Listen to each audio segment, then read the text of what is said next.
Hello students, कैसे हैं आप लोग। तो आज हम पढ़ेंगे proof of Ohm's law. That is very important topic. Board में भी आता है और इसके ऊपर क्वेश्चंस आते हैं बीच बीच में से कंपटीशन में। तो प्रूफ ऑफ ओम्स लॉ एक बहुत इंपॉर्टेंट टॉपिक है और बड़े इजी तरीके से इसको समझना है, मतलब कॉम्प्लेक्स क्रिएट नहीं करना है। सबसे पहले बस आप एक बात नोट कर लीजिए कि व्हाट टू प्रूफ करना है कि ratio of potential to current in a conductor is constant. बस इस बात को ध्यान में रखना और अब इस पूरे टॉपिक को लेके चलना। मान लीजिए आपके पास एक कंडक्टर है। इस कंडक्टर में की जो लेंथ है वो L है। इसका क्रॉस सेक्शन एरिया A है। इसमें इलेक्ट्रिक फील्ड E और पोटेंशियल V अप्लाई किया हुआ है आपने। And the drift velocity of electron is Vd and current is I। तो यही सारी बातें हमें क्योंकि बोर्ड में भी लिख के आना है पेपर में। So we write here that let there is a conductor, let there is a conductor of length L, cross sectional area A, potential between. देखो, जो आप थ्योरी लिखते हो ना, थ्योरी लिखने से दो फायदा होता है। नंबर एक, आपको जो टॉपिक है पूरा का पूरा माइंड में उतर जाता है। दूसरा, जब आप बोर्ड के एग्ज़ाम में जाएंगे तो आपको वहाँ पर क्या है ना कि एग्ज़ाम में कॉपी भर देखता है वो कितनी कॉपी भर रखी है, तो वो भी आपका फ़ायदा होता है। तीसरी बात, अगर कंपटीशन की आप तैयारी कर रहे हो नीट या IIT की, तो आपको ना टॉपिक याद रहना बहुत ज़रूरी है। वहाँ हालांकि 90% क्वेश्चन अप्लाई करने पे ध्यान रहता है बच्चों का, but still if you don't know the concept how will you deal the questions. So आपको ना थ्योरी जो होती है बहुत ज़रूरी है, ताकि आप थ्योरी लिखेंगे तो आपके नोट्स आपके माइंड में उतर जाएंगे। तो potential difference between the ends of conductor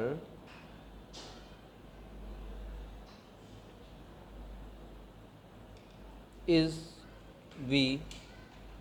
electric field कितना है भाई? Electric field is E। Current I and drift velocity is Vd। अब ये सारी बातें हमने लिख दी, अब हमें कुछ रहा नहीं इसके अंदर। अब देखो, जब तक आपने इलेक्ट्रिक फील्ड या इलेक्ट्रिक पोटेंशियल अप्लाई नहीं किया है, तब तक आपके सारे इलेक्ट्रॉन्स कैसे हैं कि ये इधर की तरफ को वाइब्रेट कर रहा है, इसकी वेलोसिटी इधर की तरफ को है, इसकी वाले की इधर की तरफ को है, इस वाले की इधर की तरफ है। तो हम कहते हैं कि भाई सारे के सारे इलेक्ट्रॉन्स जो हैं वो इस तरीके से वाइब्रेट करते हैं कि उनकी नेट वेलोसिटी ज़ीरो हो जाए। मान लीजिए इसकी वेलोसिटी है u1, इसकी u2, इसकी u3, इसकी u4 एंड सो ऑन। तो हम कहते हैं कि बिफोर अप्लाइंग, जब तक आपने अप्लाई ही नहीं किया है, before applying the electric potential, है ना, जब तक आपने अप्लाई ही नहीं किया है क्या, इलेक्ट्रिक पोटेंशियल, तो आपकी एवरेज वेलोसिटी जो है, average velocity of electrons will be u equal to u1 plus u2 plus u3 and so on un upon n, where n is the number of electrons. अब आपको पता है कि सारी वेलोसिटीज़ जो हैं, जब तक इलेक्ट्रिक पोटेंशियल अप्लाई नहीं किया है, सारी वेलोसिटीज़ जो हैं वो इस तरीके से एडजस्टेड हैं कि एक दूसरे को कैंसिल कर सकें। So initial velocity is zero. यहाँ तक बात समझ में आई आप लोगों को? अब चलते हैं आगे। इसे इक्वेशन नंबर 1 रख लीजिए। यहाँ तक पहले आप अच्छी तरीके से नोट कर लीजिए, वीडियो को रोक कर आराम से नोट कर लो। कर लिया? चलो अब आगे देखते हैं। इनिशियल वेलोसिटी जो कि आपकी ज़ीरो आ चुकी है। नाउ जैसे ही आपने क्या किया, पोटेंशियल अप्लाई कर दिया इस कंडक्टर में। Now what happens is that कि ये जो इलेक्ट्रॉन है इसके ऊपर एक फोर्स लगेगा इधर की तरफ को F। है ना, और वो फोर्स जो है इसे भगाएगा। तो हम कहेंगे भाई जो force on electron is F equal to क्या होता है, आप जानते हो एफ इक्वल टू होता है क्यू ई। यहाँ हम इलेक्ट्रॉन की बात कर रहे हैं, इलेक्ट्रॉन के ऊपर चार्ज होता है ई, so it will become E. बात समझ में आई आपके। अब चूँकि आपके पास जो ई होता है वो होता है V upon L, so you can write F equal to E V upon L.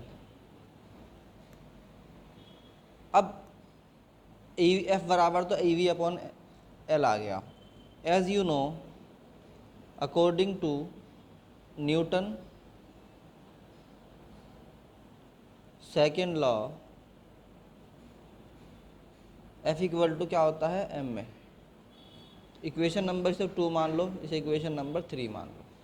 Equation से आप लिखोगे तो ना आपका याद करने का भी तरीका आसान रहेगा एंड आपको एग्ज़ाम में भी ज़्यादा नंबर मिलेंगे। तो फ्रॉम इक्वेशन 2 एंड 3 आप क्या देखते हो कि लेफ्ट हैंड में दोनों फोर्स हैं, तो राइट हैंड वाले पार्ट भी क्या हो जाएंगे, बराबर हो जाएंगे। तो हम कहते हैं फ्रॉम इक्वेशन नंबर 2 एंड 3 आप रख सकते हो कि एम ए बराबर ई वी अपॉन एल। तो ए बराबर कितना हो गया, E V upon M L. इसे इक्वेशन नंबर 4 मान लो। तो यानी आपके पास इसका क्या आ गया है, एक्सेलरेशन आ गया, एक्सेलरेशन ए आ गया आपके पास। ठीक, अब आप ये कहो कि जब ये एक्सेलरेशन लगा तो इलेक्ट्रॉन एक तो है नहीं, मान लो इलेक्ट्रॉन एन है, तो हम कहते हैं देन फाइनल एवरेज वेलोसिटी। अब मान लीजिए चलने शुरू हो गए सारे के सारे, तो फाइनल एवरेज वेलोसिटी जो होगी, है ना, ऑफ ऑल इलेक्ट्रॉन्स, जितने भी फ्री इलेक्ट्रॉन्स हैं उन सब की, कौन से वाले, फ्री इलेक्ट्रॉन्स जो हैं उनकी फाइनल एवरेज वेलोसिटी हो जाएगी वी डी, यानी कि drift velocity. That is V D equal to V one plus V two plus V three and so on V N upon N. तो ये वी डी आपकी आ गई है। नाउ इफ़ यू नो कि एक equation होती है कौन सी, फर्स्ट इक्वेशन ऑफ मोशन। अब अगर किसी बच्चे को याद है तो बताओ पहले, ये आराम से नोट आउट कर लीजिए पहले, बहुत आराम से। इसको नोट करना बहुत ज़रूरी है, लाइन बाय लाइन। अपनी कॉपी में देखते रहो और फिर वहाँ से यहाँ देखते रहो। अब हम कहते हैं भाई you know that what is the first equation of motion. First equation of motion, first equation of motion is v equal to U plus A T. याद है सब बच्चों को। तो यहाँ से हम जो है v equal to U plus A T से हम v की वैल्यू पुट करेंगे तो ये आ जाएगा v1 plus V two plus V three and so on V N upon N. Equal to u में ले गया आप तो u1 plus u2 and so on U N upon N. ठीक है, प्लस एक्सेलेरेशन सबका सेम है, तो a इंटू टाइम जो है वो कौन सा होता है, relaxation time t1 plus t2 यानी tau 1 plus tau 2 plus tau 3 and so on tau 1 upon n। अब आप जानते हो कि ये क्या होता है, दिस इज़, ये पूरा का पूरा जो पोर्शन है दिस इज़ इक्वल टू होता है वी डी के। ये पूरा का पूरा पोर्शन जो है इट इज़ इक्वल टू होता है किसके, ज़ीरो के। और ये वाला जो है ना ये मीन फ्री टाइम है, that is equal to tau. ये आप यहाँ से देख सकते हो कि initial velocity was zero and the final velocity was V D and acceleration A जो है वो है हमारा E V upon M L.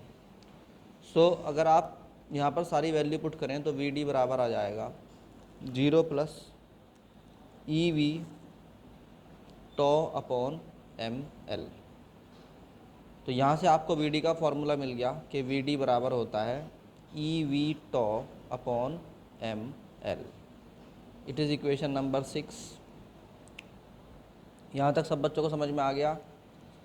अब इक्वेशन नंबर 6 के बाद हमें पता है, इक्वेशन नंबर 6 में हमें मिला है कि टो का जो फार्मूला है, सॉरी वी डी का जो फार्मूला है it is E V tau upon M L.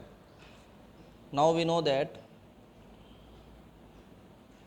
No that हमने पहले ही पढ़ा था, पिछले टॉपिक्स में पढ़ रखा है। वी नो दैट कि वी डी का फार्मूला क्या होता है भाई, आई upon NEA।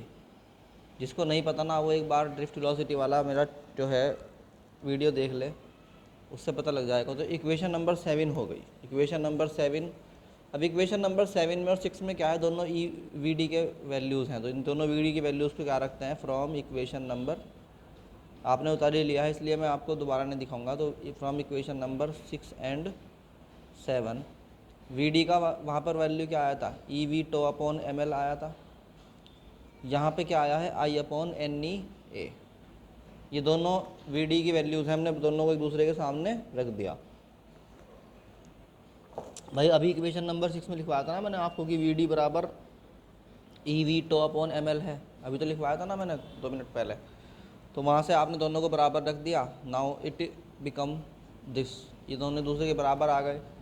So EV tau upon ML equal to हो गया I upon NEA। In this way अगर आप V को यहीं रखें और I को जो है यहाँ ले आएँ, V अपॉन I कर दें, तो ये बन जाएगा ML ऊपर चला जाएगा अपॉन N, E 2 बार होगा तो NE स्क्वायर A टॉ।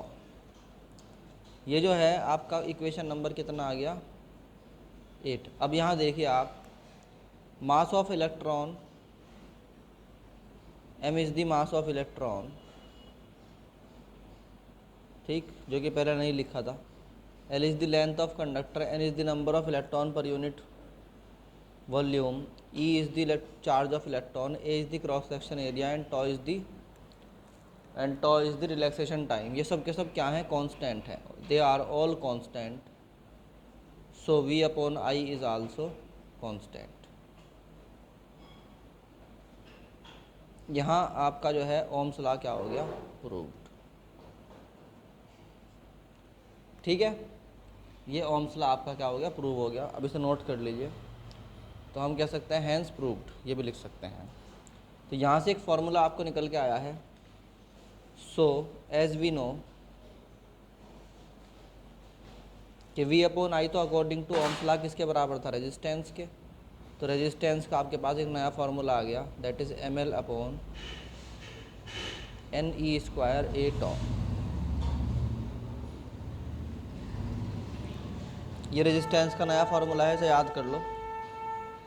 अभी आगे चलते हैं, अभी बहुत कुछ सॉल्व करना है, तो इसको जो है बहुत ध्यान से समझना, बहुत ध्यान से याद रखना। इसके बाद जो आएंगे टॉपिक्स उसमें उन सब में इसका यूज़ होगा, इसलिए इस अच्छी तरीके ध्यान रखना इस फॉर्मूले को कि R बराबर ML upon NE square A टॉ होता है। तो बच्चों ये बात आपको समझ में आई। अभी बहुत जल्दी मैं स्कूल विज़िट भी करूँगा और आपका टेस्ट लेने के लिए भी आऊँगा, तो उससे पहले आप जो है तैयारी कर लीजिए अच्छी तरीके से, अपने सारे के सारे नोट्स जो हैं वो प्रिपेयर कर लो। और अब मैं जो है होमवर्क देना शुरू करूँगा आपको आज के बाद से, तो वो होमवर्क भी मुझे भेजना आप, और उसकी जो क्वेश्चन की प्रॉब्लम्स है वो भी आपको सेंड करनी होगी। Thank you.